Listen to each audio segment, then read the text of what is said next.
저는 오늘 선교적 전략이라는 제목으로 여러분과 함께 은혜의 말씀 나누기를 원합니다. 여러분, 지난주의 말씀을 혹시 기억하시나요? 지지난주는 선교적 시선, 회복해야 될 우리의 시선, 우리의 눈길이었다면 그 눈길에 더해진 우리의 손길이 더해줘야 하는 그 선교적 뭐였죠? 설교 제목 기억하시는 분 크게 한번 외쳐주시면 제가 외쳐주실 분 계신가요? 선교적 뭐였죠? 제가 기억이 안 나서 그렇습니다. 저조차도 이렇게 기억을 못하는데 여러분이라고 기억을 하시겠냐 이렇게 생각이 드는데요. 이 선교적 전략이라는 이 부분을 우리 예수님께서 제자들을 세우시고 제자들을 보내실 때 우리들에게 보여주신 모습입니다. 여러분, 예수님께서 이제 막 사역을 열심히 3년 동안 하시면서 많은 제자들을 세우시고 그 제자들이 제자된 사람들도 있었지만 그저 팬으로 뒤에서 팬덤층이 형성이 되어서 예수님을 따르던 사람들이 있었습니다.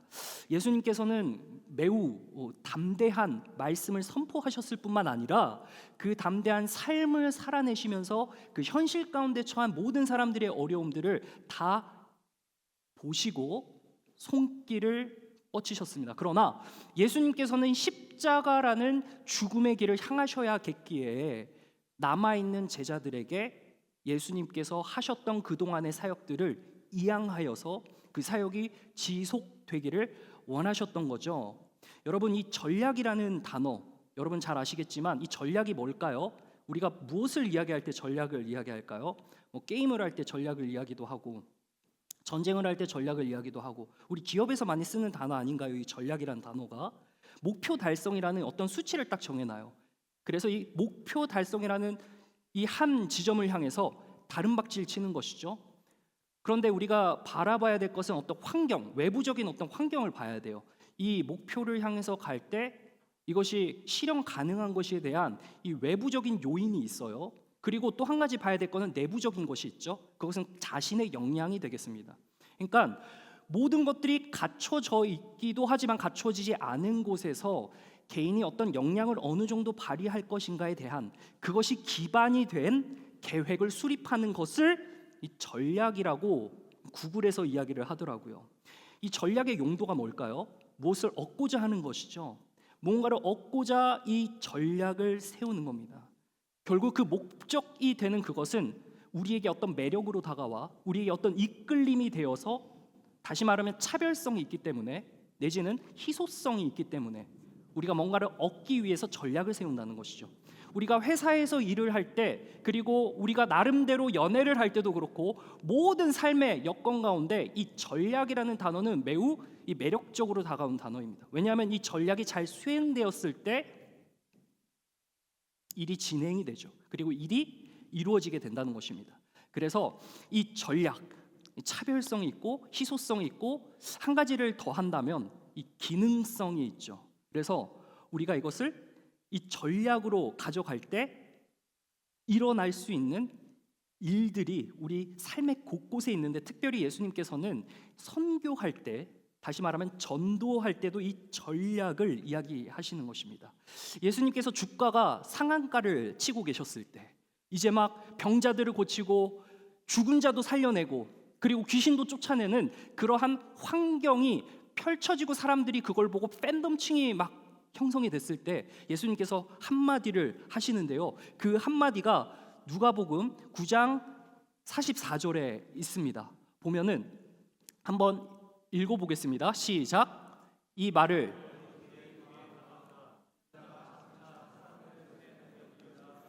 자, 이게 무슨 말이죠? 예수님께서 죽는다는 말씀을 하신 겁니다.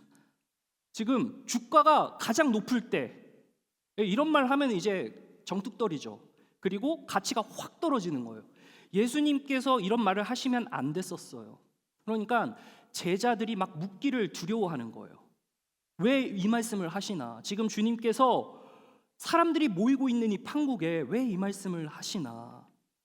예수님께서는 지금 예루살렘으로 향하고 계십니다. 예루살렘에서 재판을 받으시고 그곳에서 이제 곧 죽으셔야 하는 하나님의 타임라인 안에서 그의 운명이 다가오고 있는데 예수님께서 그 말씀을 내뱉으심으로 제자들에게 확실하게 알게 하신 겁니다. 예수님의 전략을 알게 하시는 것입니다. 예수님께서 어떠한 마음이었을까? 또 제자들은 어떠한 마음이었을까? 다소 달랐지 않았을까요?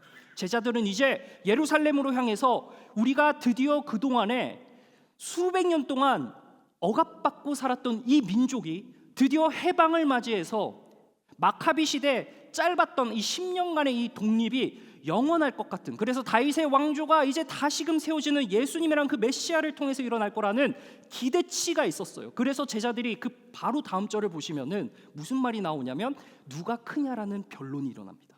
누가 크냐? 제자들 중에서 네가 낫냐 내가 낫냐, 좌의정이냐 우의정이냐 영의정이냐 막 이런 말이 나오기 시작한. 그러니까 주님의 관심과 제자들의 관심의 괴리가 이렇게도 큰 거예요.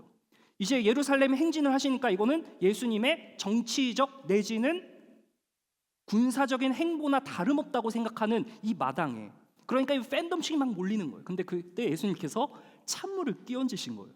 나 죽으러 가. 나 죽으러 가. 그러니까 제자들이 그 무슨 말인가 하면서 묻기가 곤욕스러웠던 거예요.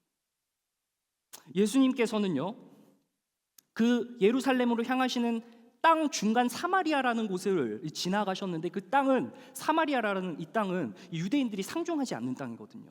왜냐하면 700년 전에 막 섞였어요. 이 피가 섞이는 것은 되게 이 불결한 어떤 그러한 문화적으로 토착된 이 유대인들 사이에서 그 사회에서의 문화거든요.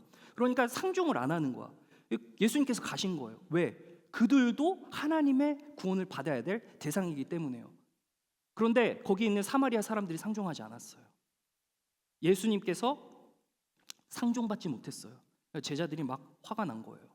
주님, 우리가 쟤들을 뚝 팰까요? 라고 이야기를 합니다. 성경에서는 불을 내려 저들을 멸할까요? 라고 말하지만 우리 표현으로 고쳐 말할 것 같으면 저희가 가서 이렇게 하겠습니다 하면서 이제 팬덤층이 있으니까 데리고 가서 이렇게 하려고 하는데 주님께서 막 혼내십니다. 그리고 나서 예수님께서 길을 가고 계실 때 한 사람이 붙어요. 주님, 저도 주님 따르겠습니다. 아마 예수님의 의도를 몰랐을 겁니다. 예수님이 죽으러 가신다는 그 일을 몰랐을 겁니다. 예수님께서 뭐라 그러시냐? 여우도 굴이 있고 하늘에 나는 새도 집이 있지만 인자는 머리 둘 곳 없다. 뭔 말이에요? 나 따라오면 국물도 없다 이거예요. 나 따라오면은 너희가 세상에서 받을 어떤 전략적인 그 입지가 있을 것처럼 보이지 아니야. 보통은 복음서에 보면은 나를 따르라 하더니 따랐더라라는 말이 있어요. 근데 여기서는 없어요. 그러니까 떠났다는 말과 진배 다름이 없다라고 우리가 추측할 수 있습니다. 더 나아가서 한 사람이 또 팔로우해요. 예수님께서 말합니다. 따르라. 그랬더니 한 사람이 가족을 들먹여요. 여러분, 가족들 먹이면 아무것도 못합니다. 가가지고 이제 좀 순장 같이 우리 사역할까요? 그러면 우리 가족이 이러면 이제 딱 끝나는 거야. 여러분, 가족들 먹이면은 아무 말도 못해. 근데 이 친구가 와가지고 우리 아버지가 돌아가셨다. 장사 먼저 치르게 해달라. 그냥 합리적인 거죠. 장사 먼저 치르고 와서 하겠다. 뭐 7일장이든 3일장이든 5일장이든 하고 와서 하겠다. 그때 되면은 주님 괜찮죠? 근데 주님께서는 no 하십니다. 그리고 하나가 더 있어요.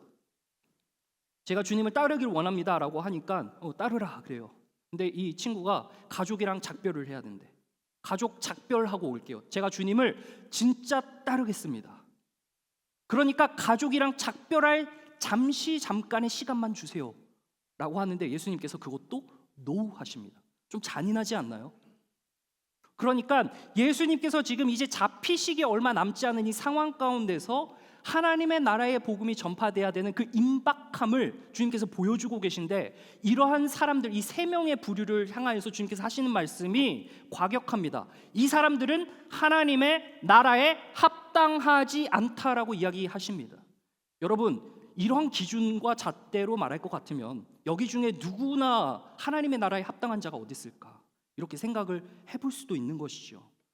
그런데 오늘 예수님께서는 이러한 자들을 뒤로 하시고 주님께서 준비하신 70인을 세우셔서 보내십니다. 한번 본문을 읽어보도록 하겠습니다. 아래인데요. 다 함께 시작.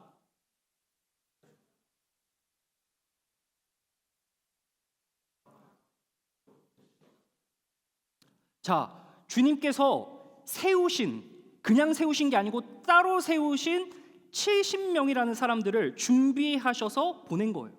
자, 둘씩 보내셨다는 거의 포인트예요. 여러분, 동그라미 밑줄 또는 별표 둘씩 보냈어요. 둘씩. 그리고 앞서 보내셨다. 그러니까 주님께서는 준비한 사람들을 이제 세워서 보내신 거예요.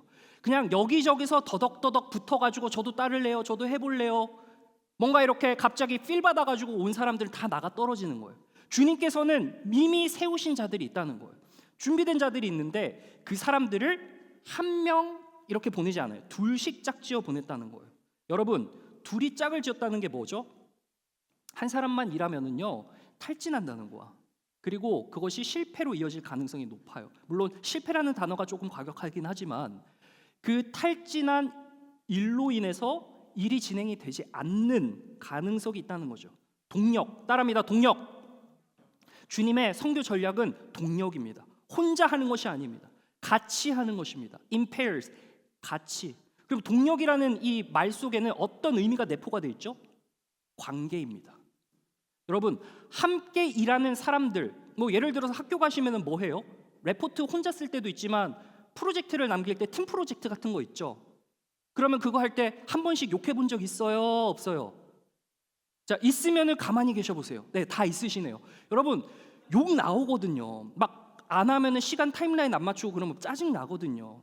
그러니까 그 관계가 또 서먹서먹해지고 그런 모습들이 있습니다. 그러면 그 관계 안에는 어떠한 단어가 또 한 가지 내포가 될까요? 바로 책임이라는 것이죠.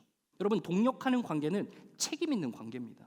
이 책임 있는 관계 안에서 서로 배움이 있고 서로 보완이 되고 서로 보호도 되고 이러한 동력하는 관계 안에 이 책임이 일어나는 것이죠. 여러분, 이 70인을 주님께서 세우셨다는 것은 의미가 심장합니다. 여러분, 옛날에 이스라엘이라는 백성들이 광야로 나와가지고 출애굽 딱 하고 나서 그들이 막 불평불만을 내쏟았거든요. 그 불평불만한 이유가 뭘까요? 1번 고기를 안 줘서, 2번 맥북이 없어서. 1번이에요, 2번이에요? 1번. 너무 당연한 거죠. 고기를 못 먹어서 이집트에서 종살이 할 때 그때 먹었던 고기가 생각이 나는 거예요. 그래서 모세 지도자를 향해서 막 울면서 아예 대놓고 앞에서 눈물을 흘리면서 애곡하는 소리로 고기 달라고 막 이야기를 한 거예요. 그러니까 모세가 책임이 심히 중하여 나 이거 못하겠습니다라고 하나님 앞에 불평을 해요. 심지어 뭐라 그랬냐면 차라리 나를 죽이세요. 나 이거 못합니다. 나 죽었다 깨도 못하니까 하나님 알아서 하세요. 나 이거 못합니다라고 하자 뭐라고 이야기하십니까? 지도자가 될 만한 70인을 세워라. 너와 함께할 자를 세워라라고 이야기를 하는 겁니다. 여러분, 그래서 동력이라는 것은 혼자 감당하는 것이 아니죠. 함께 짐을 지는 것이죠.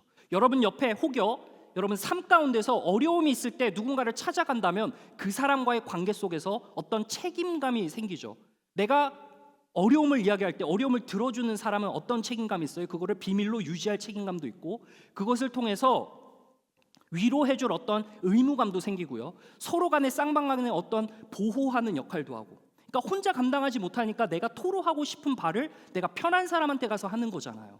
맞아요, 아니요? 다 그렇죠. 마찬가지입니다. 하나님의 일을 할 때도요, 이 동력하는 관계, 책임 있는 관계는 결국 신뢰로 뻗쳐져 나아갈 텐데 그 과정 가운데는 이 배움과 보호와 이런 것들이 있습니다. 예수님께서는 본인이 죽으러 가시고 이제 남겨진 제자들을 세우셔야 하는데 그 세우는 사람들에게 이러한 동력이 필요하다. 한번 따라해 볼까요? 복음의 사명을 함께 짊어집시다. 여러분, 복음의 사명을 함께 짊어지는 삶이 되어야 되는 것입니다. 목사님, 거기까지는 아닌 것 같아요. 내 삶 하나 가늠하기 어렵고 내 삶 하나 이렇게 사람들과 견주어 봤을 때 너무 힘든데 지금 무슨 복음의 삶입니까? 여러분, 삶 속에서 하나님께서 여러분과 함께 하고 계시고 함께 여러분과 동력하고 계신다는 사실을 깨닫는다면 주를 위해 주의 복음을 전파하는 일을 함께 동력하여 그 복음을 책임감 있게 맡겨질 그런 사람으로 세워진다는 사실을 여러분 기억하시길 주님의 이름으로 축원합니다. 여러분, 이 복음은요,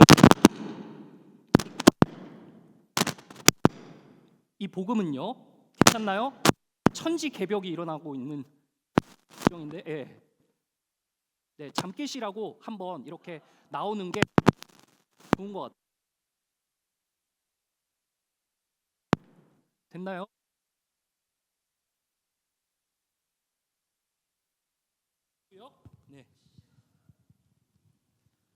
눈을 슬그머니 감고 계신 분들이 계신데 제가 이름을 호명하지 못해서 이렇게 뒤에서 도와주고 계십니다. 이것도 하나의 동력의 모습이겠죠. 서로 끌고 당기고 하는. 예, 좋습니다. 감사합니다. 네, 들어오셔도 돼요. 자리에 앉으셔도 돼요. 네, 좋습니다. 계속 지금 따라오고 계시죠?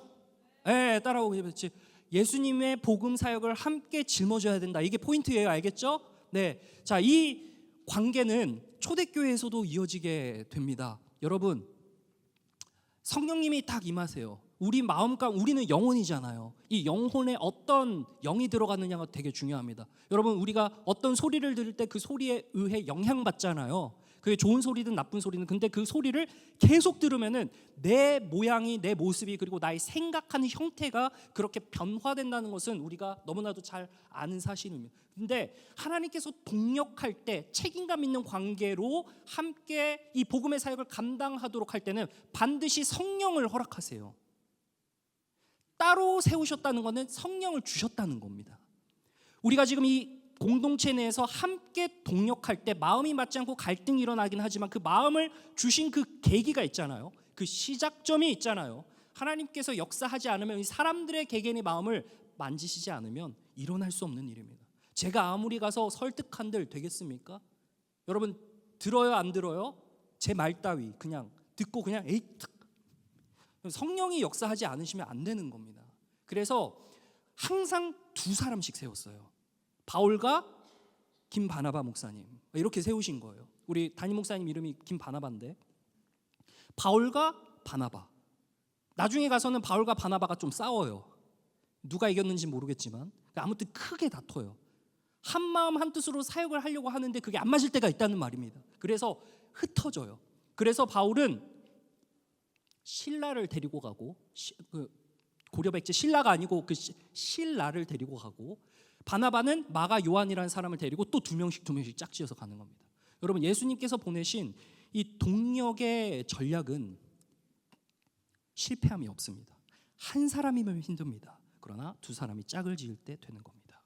사랑하는 우리 청년 여러분, 반드시 우리 사역함에 있어서, 기도함에 있어서 혼자 하는 것도 좋지만 나누시길 바랍니다. 함께 그 짐을 짊어지시길 바랍니다. 그래서 그 책임감 있는 그 관계 안에서 서로에게 보완이 되고 배움이 되고 보호가 되는 그러한 아름다운 청년 되시기를 주님의 이름으로 축원합니다. 이러한 모습들이 초대교회에서도 있었다는 거예요. 그리고 오늘 여러분이 순모임에서 나눌 빌립보서 4장의 말씀을 보면 두 사람이 나오는데요. 빌립보라는 이 교회를 바울이 세웠는데, 한번 읽어보겠습니다. 다 함께 시작.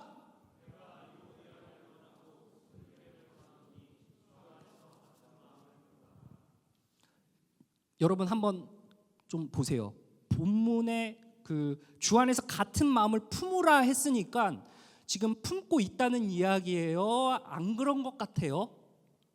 그렇죠, 안 그런 것 같아요. 그러니까 유오디아와 순두개, 순두부찌개 갑자기 먹고 싶은데, 순두개랑 유오디아랑 뜻이 안 맞았다는 얘기야. 그러니까 같은 마음을 품으라는 거죠. 그러니까 사역을 하면 안 맞아. 저도 안 맞아요. 우리 리더분들이랑 안 맞을 때도 있고 우리 순장님들이랑 안 맞을 때도 있어요. 그러나 같은 마음을 품도록 지금 서로가 정말 성격 죽여가면서 하는 거거든요.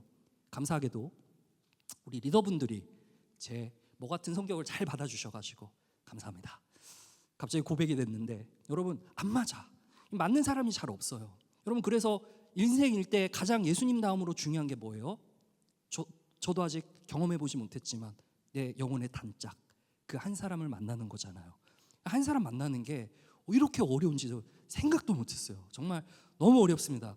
결혼하신 우리 형제자매께 정말 존경의 마음을 표하면서 너무 어려워. 이게 한 마음 품는 게 정말 어렵습니다. 오죽하면 빌립보 교회 이러한 말을 했겠습니까? 여러분, 동역은 단순히 그냥 부담을 막 나눠지는 게 아니에요. 야, 너 그거 해, 알겠지? 너는 그 파트야 하고 그냥 입국닭이 아닌 거예요.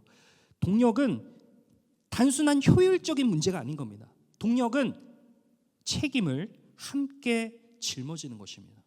여러분, 뭐 테니스 치시잖아요. 제가 테니스 룰을 잘 모르는데 저는 개인적으로 배드민턴이라는 소녀 스포츠를 좋아합니다. 배드민턴을 할 때 뭡니까? 단식보다 재밌는 게 뭐예요? 복식입니다. 복식이 왜 재밌어요? 호흡이 맞기 때문이에요. 그리고 티키타카 그 재미가 있어요. 근데 배드민턴에서도 룰이 있습니다. 그 룰이 뭐냐면은 이렇게 하면은 반칙 그런 게 아니라 공을 어떻게 주면은 옆 사람이 어떻게 빠지고 어느 코트 어느 지역으로 가고 그런 게 다 있어요. 그런데 나름 전략이 있을 거 아니에요. 경기를 할 때 저 팀을 이제 분석을 하는 거야. 그리고 우리 팀의 약점을 보완하고 서로 이렇게 맞춰가면서 배우고 뭐 그런 것들이 있을 거 아니에요. 그렇죠. 끄덕끄덕 맞죠.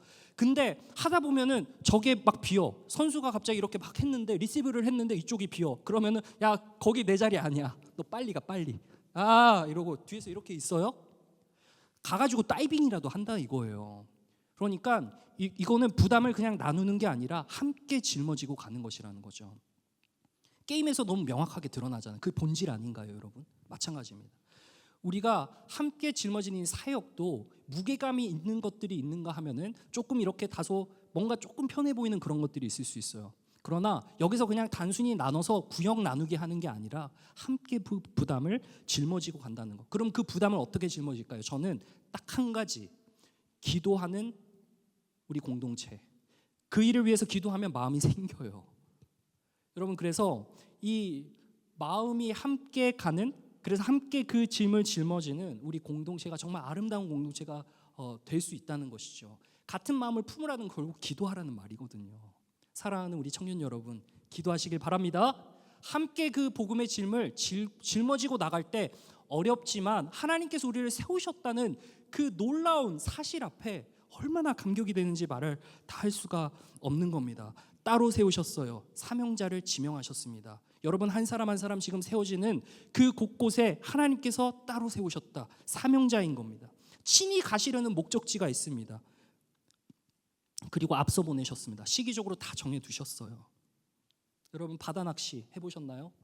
낚시 좋아하시는 분, 낚시 한 번이라도 해보신 분요? 바다 낚시 갈 때 보통 바다 낚시 할 때 혼자 하잖아요. 맞나요? 혼자 하는데 어떤 사람이 이렇게 가가지고 낚시를 하는데 이거 안 잡히는 거야. 한 마리 한 마리 이렇게 천천히 잡혀요. 근데 어떤 어촌 마을에 가니까 어부들이 잡는데 굉장히 고기를 많이 잡는 거예요. 그들이 이렇게 해가지고 릴을 이렇게 해서 할까요? 그렇지가 않더라고요. 뭐예요? 그물을 던지는 거예요. 그물을 함께 있는 거예요. 함께 그물을 던지는 겁니다. 낚시는 개인 기술이죠. 중요하죠. 그러나 그물은 공동 전략입니다. 여러분 우리가 함께 나아갈 때, 함께 아이디어를 나눌 때, 그리고 함께 보완할 때 주님의 일이 진전될 수 있다는 사실, 이거는 세상에서도 동일한 방식입니다. 여러분 서로를 위하고 서로의 짐을 짊어지기 위해 정말 기도해 주시고요. 특히 우리 선교팀에 또 우리 재영 팀장님께서 세우시셔서 이 모든 일들을 잘 감당하고 계신데 옆에서 보완해주고 또 도와주고 하는 그 손길들이 너무 귀합니다. 보내는 선교사이신 여러분 여기 계신다고 그냥 가만히 있는 게 아니고요. 너네 일이니까 너네가 알아서 해가 아니에요. 여러분 이제 다음 주가 파송식입니다. 그리고 그 다음 주 11일 맞죠? 재영 팀장님 우리 11일이죠. 6월 11일부터 14일까지죠. 그때 이제 선교팀 나가기 전 여러분 기도 빡세게 해주셔야 됩니다. 그래서 기도로 함께 그 짐을 짊어지시기를 간절히 축원합니다. 도와주십시오. 도와주셔야 돼요.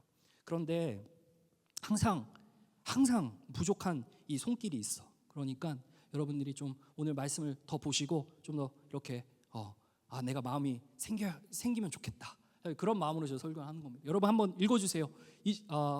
2절 말씀입니다. 다 함께요. 시작.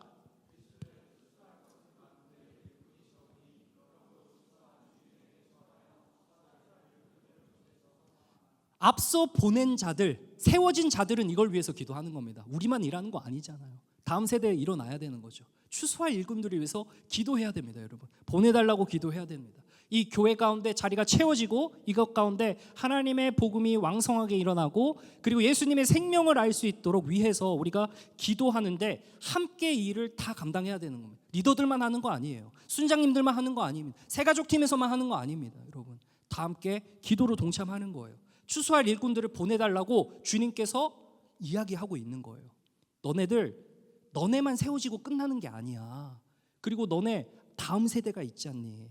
그러니까 그 추수한 일꾼들을 위해서 너네가 주인에게 청해야 돼. 다시 말하면 기도해야 된다는 겁니다. 여러분 복음의 사명은 함께 짊어지는 것이고요. 더 나아가서 함께 짊어지고 있는 와중에 그 복음이 진전될 때 거기서 끝나는 것이 아니라 다음 복음의 일꾼들이 또한 세워지고 필요한 곳곳에 심겨지기 위해서 우리가 마음을 모아 기도해야 된다는 것입니다. 일꾼이 뭐죠, 여러분? 행동으로 옮기는 사람이잖아요. 실행할 자, 개척자가 아닙니다. 개척자가 아니에요. 여기서의 일꾼의 개념은 수확하는 사람들입니다. 주님께서는 이미 당신의 백성들을 작정을 하셨습니다. 다만 우리를 사용하셔서 그곳에 보내시는 거죠. 아유, 그럼 목사님, 애초부터 그냥 우리의 손길 필요 없이, 우리의 목소리 필요 없이, 우리의 섬김 없이 그냥 주님께서 야, 너 가, 이렇게 마음으로 울림을 주시면 되지 않습니까? 여러분, 그렇게 하나님의 나라의 역사는 일어나지 않습니다. 하나님은 사람을 통해서 일하시죠. 물론 초자연적인 계시를 통해서도 일하시지만 하나님은 하나님의 형상인 자기 백성을 통하여서 하나님께서 작정하신 영혼으로 가게끔 만드시는 그 역사가 하나님의 나라의 역사고, 그 일을 위해 우리가 함께 그 짐을 짊어지고 그 짐을 함께 더 가볍게 질 수 있도록 그 복음을 위한 일꾼들을 세워주기를 위해 기도하는 것이 중요하다는 사실입니다. 근데 일꾼들이 보내지는 현실은 어떻습니까? 참 어려워요. 한번 읽어볼까요? 다 함께 시작. 갈지어다.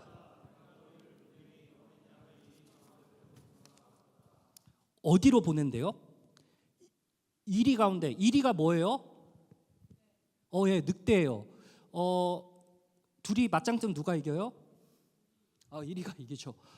늑대는 날카로운 발톱과 치아를 가졌습니다.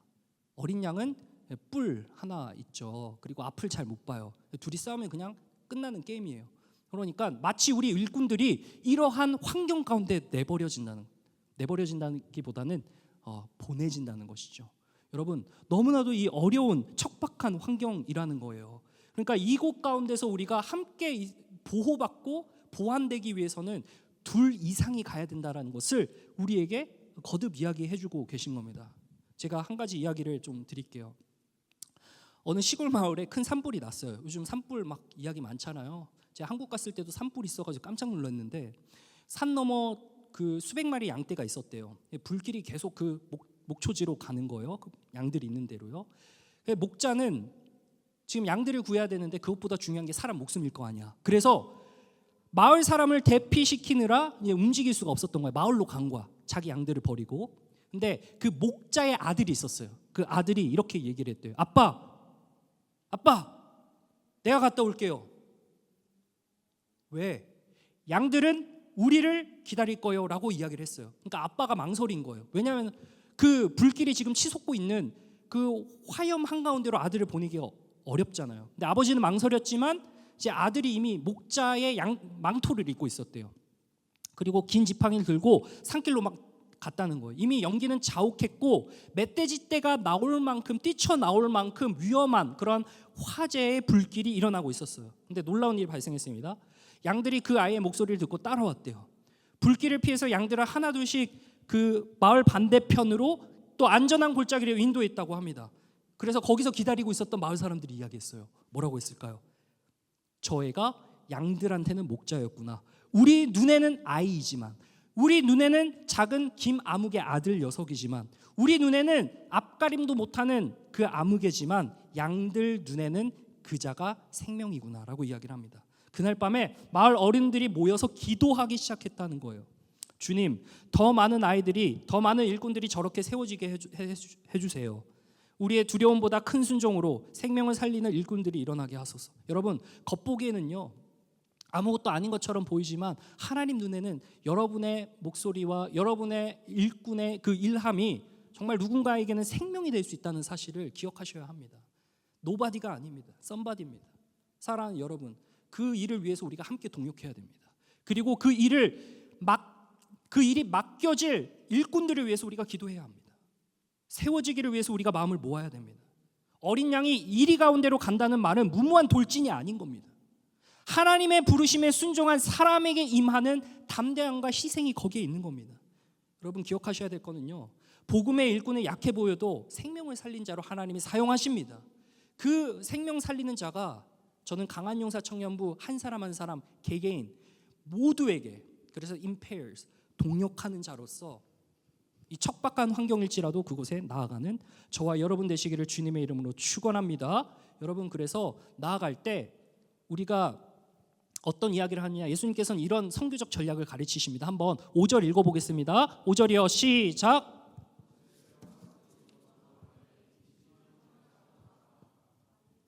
네, 6절도 한번 읽어주세요. 다 함께 시작.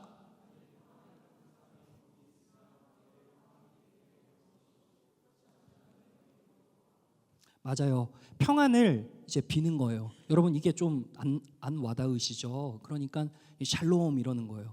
잘 지내? 괜찮아? 무슨 일 없어? 그 이슈 어떻게 됐어? 킵업 하는 거예요. 업데이트 하는 거예요. Keep me posted. 알려줘. 어떤 일이 있었어. 그 일을 위해 기도해 주는 거예요. 내가 널 위해 기도할게. 여러분, 뭐 별거 아닌 것 같지만 한 청년이 두려움을 막 이기고 캠퍼스에 가가지고 복음을 전하기 시작합니다. 이런 예수님을 내가 만났고 내 삶이, 내 서사가 이렇게 지금 구성이 됐고, 이런 이야기를 이제 서술을 하는 거예요. 근데 그 친구가 이렇게 이야기를 해요. 한 친구가, 그 복음을 들은 친구가 이렇게 이야기를 합니다. 야, 어젯밤에 내가 너무 힘들어가지고 누군가 나한테 찾아와가지고 뭐라도 이야기를 해줬으면 좋겠다라는 그런 생각이 들었는데, 마침 네가 와서 이런 얘기를 하니까 그 사람이, 그 시인이, 네가 말한 그 사람이 누군지는 모르겠지만 내가 마음이 생겨서 한번 가보련다. 여러분, 생명이 움트기 시작하는 것은 한 사람의 한마디로 족합니다. 한마디로 사람을 죽이기도 하죠.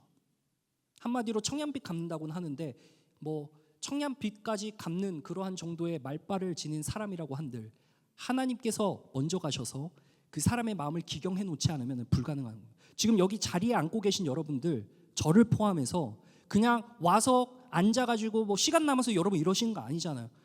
뉴욕 세계에서 가장 바쁘신 분들 다 모아둔 곳이 여기인데 지금 여기서 이러고 있을 때가 아니에요, 여러분. 쉬러 가셔야 돼요. 집에서 그냥 좀 쉬시고. 왜? 요즘 너무 바쁘잖아요.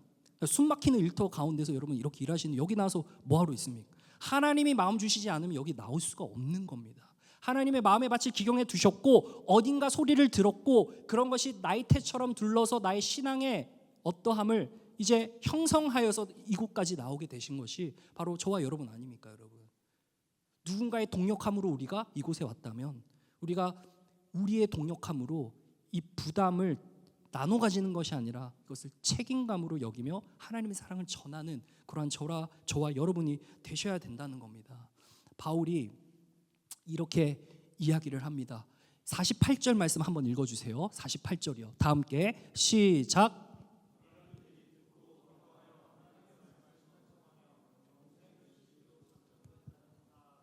맞아요. 너희가 평안을 빌라라고 했죠. 예수님께서 평안을 빌면 합당한 자는 그 평안이 걔한테 가고, 그거를 안 받는 자는 평안이 다시 나한테 온다는 거예요. 여러분, 우리의 복음을 전하는 이 일은 단순히 하나의 소리로 그치는 것이 아니라 그 복음을 전한 자의 전하는 자의 마음, 그것을 하나님께서 보시고 그 복이 나한테 온다는 거예요. 근데 그 복을 주님께서 예배해 두셨고, 그래서 작정된 사람, 여러분을 통해서 말씀이 전파되었을 때 하나님께서 마음의 밭을 기경한 사람 정해져서 다 믿고 돌아온다라는 거예요. 그래서 복음의 과정 가운데 이러한 축복이 있습니다. 그러면서 이 사도 바울이 본인의 이 빌립보 교회를 향해서 이제 어떠함을 좀 이야기를 하는데, 참 동역하면서 배우게 되는 게 이런 거죠. 자족하는 겁니다. 힘듦에 처할 때도 있고, 기쁨에 처할 때도 있고, 고난에 처할 때도 있고, 근데 그것이 다 유의미하다는 겁니다. 왜 그렇습니까? 하나님께서 사람을 뭉쳐놓고 동역시키실 뿐만 아니라 내 안에 계신 성령님이 나와 동역하시기 때문에, 그래서 우리가 잘 아는 13절의 말씀이 나오는 겁니다. 우리 다 함께 13절 14절 읽어보겠습니다. 다 함께 시작. 그러나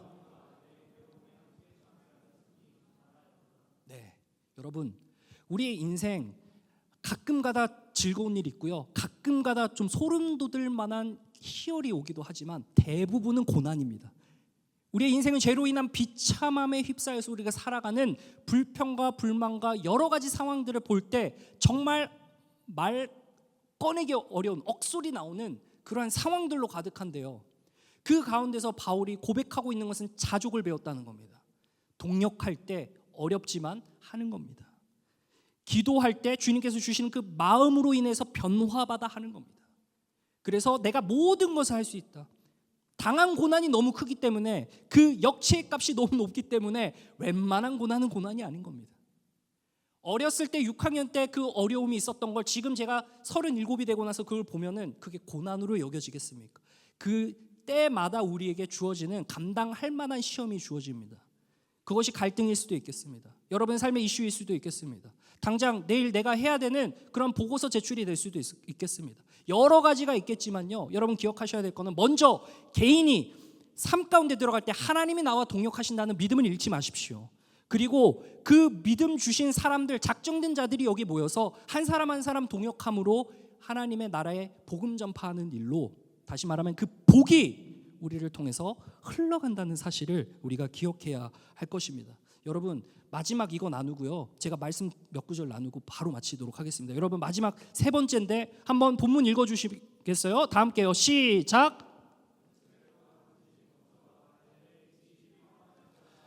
네, 평안할지어다라고 복을 비는 것, 우리말로 말할 것 같으면은 고통과 아픔을 나누는 거예요. 그런데 먼저 말하되 이 집에 평안할지어다. 여러분, 그래서 저는 항상 기도할 때 이 세 가지 기도 제목을 가지고 기도합니다. 제가 이 목회적 기도라고도 하는데요, 우리는 천국 갈 백성들입니다. 그래서 마태복음 10장 7절에 우리 모두 천국 가게 해달라는 기도를 합니다. 네. 그리고 10장 8절, 천국 갈 때까지 우리 가장 삶의 이슈가 뭐죠? 제가 지난 6개월 동안 병상에 있어봐서 아는데요, 저도 굉장히 황당한 그런 6달의 시간을 보냈습니다. 질병이 있어요. 우리는 질병에서 자유할 수가 없어요. 아무리 관리를 잘해도, 여기 계신 내과 의사 선생님이 그러시더라고요. 아무리 관리를 해도 터질 건 터지게 돼 있다. 저 그 말 듣고 굉장히 낙심했습니다. 왜? 나는 이제부터 음식도 가려 먹고, 뭐 밤늦게 안 먹고, 물론 하람이가 알겠지만 밤늦게 저 먹습니다. 배고프면 막 주섬주섬 먹거든요. 하람이가 챙겨줘요. 나 먹고 싶다 그러면 하람이가 차려줘요.